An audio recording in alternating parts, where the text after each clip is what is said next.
صرف نماز ظہر کے بعد یہ ایک تسبیح پڑھ لیں، 200 کروڑ بھی مانگو گے تو اللہ پاک اپنے فضل و کرم سے آپ کو عطا فرمائے گا۔ اللہ تعالیٰ آپ کی غیبی خزانوں سے مدد فرمائے گا انشاءاللہ تعالیٰ۔ بہت ہی خاص اور مجرب عمل ہے۔ بسم اللہ الرحمن الرحیم۔ السلام علیکم ورحمۃ اللہ وبرکاتہ۔ محترم ناظرین اکرام، قرآن مجید کے آخری پارے کے اندر ایک سورت ہے جسے سورہ کوثر کہا جاتا ہے۔ یہ سورت اللہ تبارک و تعالیٰ کو اتنی پسند ہے کہ جو میرا بھائی یا بہن ظہر کی نماز کے بعد اس سورت کی ایک تسبیح سچے دل سے پڑھتا ہے اور پھر اپنے دونوں ہاتھوں کو اٹھا کر اللہ رب العزت سے دعا مانگتا ہے تو اس کی دعا اللہ تعالیٰ کی بارگاہ اقدس میں فوراً قبول ہو جاتی ہے انشاءاللہ تعالیٰ۔ ناظرین، اگر آپ کو اس پوری دنیا کی سلطنت چاہیے تو اس سورت کو پڑھنے کے بعد آپ دونوں ہاتھ اٹھا کر جو بھی پروردگار رب کریم سے مانگو گے تو اللہ پاک کے فضل و کرم سے آپ کے ہاتھ بعد میں نیچے آئیں گے جبکہ آپ کی دعا پہلے قبول ہو چکی ہوگی، اور دعا مانگنے کے کچھ دیر بعد آپ اپنی آنکھوں سے معجزات دیکھیں گے، کیونکہ جو کچھ بھی آپ نے اللہ تعالیٰ سے مانگا ہوگا وہ آپ کو فوراً مل جائے گا انشاءاللہ تعالیٰ، کیونکہ یہ اللہ پاک کا کلام ہے۔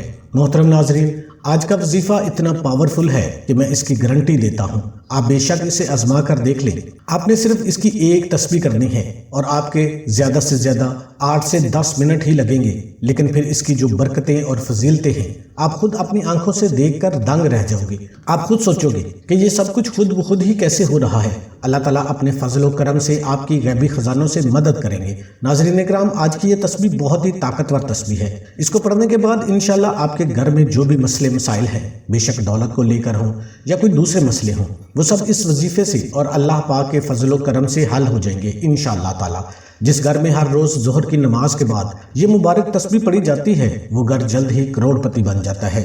قرآن مجید میں اتنی برکت ہے، اتنی طاقت ہے کہ ایک مرتبہ اگر اس قرآن کو جو شخص اپنے سینے سے لگا لیتا ہے اور ہر روز تلاوت کرتا ہے، اور پھر اس دنیا کی کوئی ایسی چیز نہیں جو اس انسان کو حاصل نہ ہوگی، اور دنیا کی تمام تر پریشانیوں، دکھ، تکالیف ختم ہو جائیں گی انشاءاللہ تعالیٰ۔ قرآن پاک کی سورت آل عمران میں ارشاد باری تعالیٰ ہے جس کا مفہوم ہے، تو کہہ اے اللہ بادشاہی کے مالک، جسے تو چاہتا ہے سلطنت دیتا ہے اور جس سے چاہتا ہے سلطنت چھین لیتا ہے، جسے تو چاہتا ہے عزت دیتا ہے اور جسے تو چاہتا ہے ذلیل کرتا ہے، سب خوبی تیرے ہاتھ میں ہے، بے شک تو ہر چیز پر قادر ہے۔ تو رات کو دن میں داخل کرتا ہے اور دن کو رات میں داخل کرتا ہے، اور زندہ کو مردہ سے نکالتا ہے اور مردہ کو زندہ سے نکالتا ہے، اور جسے تو چاہتا ہے بے حساب رزق دیتا ہے۔ تو محترم ناظرین اکرام، ہر چیز اللہ تبارک و تعالیٰ کے قبضہ قدرت میں ہے، اس لیے ہمیشہ صرف اور صرف اللہ پاک سے ہی مانگا کریں۔ آج قرآن مجید کی ایک مختصر سی سورت کا وظیفہ لے کر آپ کی خدمت میں حاضر ہوئے ہیں۔ اس سورت کی برکت یہ ہے کہ اگر آپ کو دولت کی ضرورت ہے، روپے پیسوں کی شدید ضرورت ہے، آپ کو ذاتی گھر کی شدید ضرورت ہے، یا جس شخص کا کاروبار ٹھپ ہو چکا ہو اور رزق اس کے گھر میں آنے کا سوچ ہی نہیں رہا، یہ ایک تسبیح ہمارے بتائے گئے طریقے کے مطابق کر لیں انشاءاللہ تعالیٰ، وہ گھرانہ جلد ہی خوشحال ہو جائے گا۔ جو شخص کسی کاروباری اعتبار سے یا مال و دولت کی وجہ سے پریشان ہے، اس کو چاہیے یہ عمل کر لیں، انشاءاللہ وہ شخص ہر قسم کے نقصانات سے بچ جائے گا اس عمل کی برکت سے انشاءاللہ تعالیٰ۔ اللہ پاک آپ کے رزق اور کاروبار میں بے پناہ برکتیں اور فضیلتیں عطا فرمائے گا، آپ کے رزق، مال، دولت کو کشادہ کرے گا، ہر پریشانی، مصیبت، آفات اور دکھ تکلیف سے محفوظ فرمائے گا۔ کوئی بندہ بھی آپ کے ساتھ زیادتی نہیں کر سکے گا، ہر جگہ آپ کو کامیابی ملے گی انشاءاللہ تعالیٰ۔ اگر آپ نے یہ وظیفہ ہمارے بتائے گئے طریقے کے مطابق مکمل کیا تو یقین مانیے انشاءاللہ تعالیٰ اللہ پاک آپ کو اتنا رزق عطا فرمائے گا کہ آپ خوشحال ہو جائیں گے۔ آپ جب خود یہ وظیفہ کریں گے تو پھر دوست، احباب اور دوسرے لوگوں کو بھی خوشی خوشی اس وظیفے کے بارے میں بتائیں گے۔ یہ تسبیح کرنے سے اللہ تبارک و تعالیٰ نے میرا رزق میرے لیے بہت کشادہ اور وسیع فرما دیا ہے۔ اس کے علاوہ اگر آپ بیمار ہیں، آپ اپنا علاج کروانا چاہتے ہیں، اچھے ڈاکٹر کو چیک اپ کروانا چاہتے ہیں، آپ کے پاس پیسے کی کمی ہے، آپ بآسانی کسی بھی اچھے ڈاکٹر کے پاس جا سکیں گے، آپ اور آپ کا پورا خاندان بھی اچھا اور معیاری کھانا کھا سکیں گے، کسی اچھے اور خوبصورت گھر میں رہ سکیں گے، اچھے اور جدید لباس بھی پہن سکیں گے۔ آپ کے کاروبار میں انشاءاللہ تعالیٰ اتنی برکت ہوگی کہ آپ دن دگنی رات چگنی ترقی کرتے جائیں گے۔ ناظرین، آپ وظیفے کا طریقہ کار اچھے طریقے سے سمجھ لیں۔ آپ نے اس وظیفے یا اس تسبیح کو نماز ظہر کے بعد کرنا ہے، یعنی جب ہم نماز مکمل کر چکے ہوں تب یہ پڑھنا ہے۔ ناظرین اکرام، اگر آپ نے یہ عمل کر لیا تو ساری زندگی آپ مجھے دعائیں دیں گے انشاءاللہ تعالیٰ۔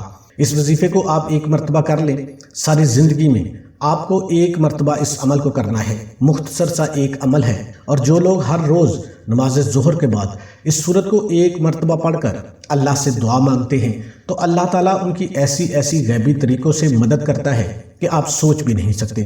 یہ قرآن مجید کی ایسی سورت کا وظیفہ ہے، اور ظہر کی نماز کے بعد آپ نے یہ کرنا ہے۔ سب سے پہلے تو آپ ظہر کی نماز ادا کر لیں، اس کے بعد یہ وظیفہ کریں۔ محترم ناظرین اکرام، آپ نے یہ وظیفہ صرف اور صرف اللہ پاک کی ذات پر ہی کامل یقین کرتے ہوئے کرنا ہے۔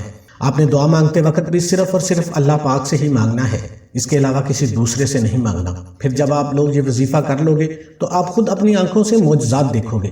آپ کو اتنی دولت ملے گی کہ آپ کے گھر میں جتنے بھی مسائل ہیں دولت کی وجہ سے وہ دور ہو جائیں گے۔ اللہ کے حکم سے کوئی تنگ دستی نہیں ہوگی، آپ کے گھر میں خوشحالی ہی خوشحالی ہوگی۔ لیکن اس عمل کو کرنے سے پہلے اب جو مرد حضرات ہیں انہوں نے یہ کوشش یہ کرنی ہے کہ 5 وقت کی نماز باجماعت ادا کریں، اور ظہر کی نماز کے بعد جب آپ اس سورت کو پڑھیں انشاءاللہ اس کے اثرات اور اس کے فائدے آپ اپنی آنکھوں سے دیکھیں گے۔ جب آپ نے ظہر کی نماز باجماعت ادا کر لی، پھر آپ نے یہ عمل کرنا ہے، وہیں بیٹھ جانا ہے۔ سب سے پہلے 3 مرتبہ اعوذ باللہ من الشیطان الرجیم پڑھنا ہے، اور پھر 3 مرتبہ بسم اللہ الرحمن الرحیم پڑھنا ہے۔ اس کے بعد آپ نے 7 مرتبہ درود شریف پڑھنا ہے۔ ناظرین اکرام، درود شریف آپ ہمیشہ درود ابراہیمی ہی پڑھا کریں جو نماز والا درود ہے۔ اللہم صلی علی محمد وعلی آل محمد کما صلیت علی ابراہیم وعلی آل ابراہیم انک حمید مجید۔ اللہم بارک علی محمد وعلی آل محمد کما بارکت علی ابراہیم وعلی آل ابراہیم انک حمید مجید۔ یہ درود ابراہیمی ہے نماز والا، آپ نے اس کو 7 مرتبہ پڑھ لینا ہے، اور پھر آپ نے 21 مرتبہ اللہ کا صفاتی نام ہے یا رزاقو یا رزاقو یا رزاقو۔ اس کے بعد آپ نے جو قرآن کریم کی سب سے جو پہلی سورہ مبارکہ ہے یعنی سورہ فاتحہ اس کو پڑھنا ہے۔ الحمدللہ رب العالمین الرحمن الرحیم مالک یوم الدین ایاک نعبد و ایاک نستعین اہدنا الصراط المستقیم صراط الذین انعمت علیہم غیر المغضوب علیہم ولا الضالین۔ پھر قرآن پاک کی سب سے چھوٹی سورت یعنی سورہ کوثر، اس کو 7 مرتبہ پڑھنا ہے۔ انا اعطیناک الکوثر فصلی لربک وانحر ان شانئک ھو الابتر۔ محترم ناظرین، آپ نے ٹھہر کر تسلی کے ساتھ اس کو کر لینا ہے، 7 مرتبہ آپ نے پڑھنا ہے۔ تھوڑا سا ٹائم آپ کا لگ جائے گا، لیکن یہ عمل صرف 1 مرتبہ ہی کرنا ہے۔ سورہ کوثر پڑھنے کے بعد آپ نے 7 مرتبہ سورہ اخلاص پڑھنی ہے۔ قل هو اللہ احد اللہ الصمد لم یلد ولم یولد ولم یکن لہ کفوا احد۔ اس کے بعد آپ نے 21 مرتبہ یا وہاب یا وہاب یا وہاب یہ پڑھ لینا ہے، اور اس کے بعد آپ نے 100 مرتبہ استغفر اللہ کی تسبیح کرنی ہے۔ استغفر اللہ استغفر اللہ استغفر اللہ۔ توبہ استغفار کے بارے میں قرآن و حدیث میں بہت تاکید کی گئی ہے۔ قرآن پاک میں ارشاد باری تعالیٰ ہے، اور اللہ تعالیٰ آپ کی موجودگی میں ان کو عذاب دینے والا نہیں، اور اسی طرح اللہ ان کو عذاب نہیں دے گا جبکہ وہ بخشش مانگنے والے ہوں گے۔ سورہ انفال کی یہ آیت ہے۔ استغفار کی فضیلت حدیث میں بھی ہے۔ سیدنا عبداللہ بن عمر رضی اللہ تعالیٰ عنہ بیان کرتے ہیں، ہم شمار کرتے ہیں کہ رسول اللہ صلی اللہ علیہ وآلہ وسلم ایک مجلس میں 100 مرتبہ استغفار کرتے ہیں۔ محترم ناظرین، جب آپ آخر میں 7 مرتبہ درود پاک پڑھ لیں تو اس کے بعد آپ نے ہاتھ اٹھا کر اللہ پاک سے اپنی مطلوبہ جائز حاجت اور اپنے مسئلے کے حل کے لیے دعا کرنی ہے، لیکن اس کے ساتھ ساتھ 5 وقت کی نماز باقاعدگی سے ادا کریں اور سچے دل کے ساتھ اور پوری ایمانداری کے ساتھ اس مسئلہ کے حل کے لیے کوششیں بھی کریں۔ یہ نہ ہو کہ وظیفہ کرنے کے بعد آپ گھر جا کر سو جائیں کہ میں نے یہ وظیفہ کر لیا ہے اور اب میرا کام ہو جائے گا، نہیں، بلکہ اس کے بعد آپ اپنے کام کی جانب متوجہ ہو جائیں، اور کام کرتے ہوئے بھی کثرت سے سورہ کوثر اور استغفر اللہ کا ورد اپنے دل میں جاری رکھیں۔ جو بندہ کامل یقین اور سچی نیت کے ساتھ یہ عمل کرتا ہے تو میرے اللہ تعالیٰ کے فضل و کرم سے وہ لازمی کامیاب ہو جاتا ہے۔ اس عمل کو کرنے کے بعد آپ کو ناکامی نہیں ہوگی، بس آپ نے اس کو اچھی نیت سے پڑھنا ہے۔ جس دن سے آپ یہ عمل کرنا شروع کریں گے تو آپ خود ہی دیکھیں گے کہ آپ کا ہر آنے والا دن بہتر ہوتا چلا جائے گا، اور آپ کا کاروبار بھی خوب ترقی کرے گا انشاءاللہ تعالی۔ بس اللہ کی ذات پر یقین اور امید رکھیں، اللہ رب العزت کبھی آپ کو مایوس نہیں کرے گا۔ اگر آپ چاہتے ہیں کہ آپ کا کاروبار مسلسل ترقی کرتا رہے تو آپ اس عمل کو مستقل جاری رکھیں۔ اللہ پاک سے دعا ہے کہ ہمارے اس وظیفے میں کی گئی آپ کو بتانے میں کسی قسم کی کمی کوتاہی ہو تو اس کو معاف کرے اور ہمیں پکا اور سچا مسلمان بنائے۔ ہمیں عذاب قبر اور عذاب حشر کی سختیوں سے محفوظ فرمائے۔ تمام دوستوں سے گزارش ہے کہ اللہ کے 99 ناموں میں سے ایک نام کمنٹ میں لازمی ٹائپ کریں۔